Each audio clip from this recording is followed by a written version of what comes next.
एक बार की बात है, राजपुर नाम के गांव में रामू नाम का एक मेहनती और ईमानदार किसान रहा करता था। वह रोज सुबह अपने खेतों में जाता, दिन भर मेहनत करता और शाम को घर वापस आता था। एक बार की बात है, रामू हमेशा की तरह अपने खेतों में काम करने के लिए गया। तभी उसकी नजर झाड़ियों में गिरे बैग पर पड़ी।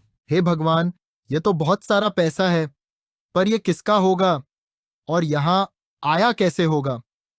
जल्दी से गीता को इसके बारे में बताता हूँ। गीता रामू की पत्नी थी। घर के सारे काम वह अकेले ही किया करती थी। रामू पैसों से भरा बैग लेकर अपने घर की ओर चल पड़ा। घर पहुंचकर वह गीता से बोला, देखो, मुझे यह क्या मिला है। मुझे यह बैग खेत के किनारे गिरा हुआ मिला। ना जाने किसका बैग हमारे खेत में गिर गया। चलो अच्छा हुआ। वैसे भी हमें पैसों की जरूरत थी। अब इससे हम अपने घर को सही करेंगे और अपने खेतों के लिए ट्रैक्टर भी लेंगे। लेकिन यह पैसा हमारा नहीं है।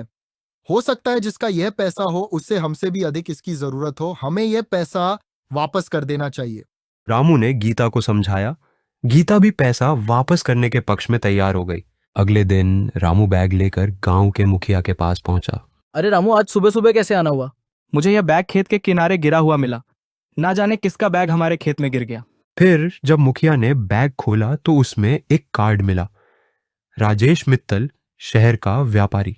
रामू, तूने बड़ा सच्चा काम किया। मैं इस व्यापारी तक खबर पहुंचाता हूँ। कुछ ही देर में एक महंगी कार से राजेश मित्तल गांव पहुंचा। उसने रामू को धन्यवाद दिया और इनाम देने की कोशिश की। रामू भाई, आपका बहुत बहुत शुक्रिया। यह पैसा मेरी बेटी के इलाज के लिए था, जो मेरी गाड़ी से कहीं गिर गया था।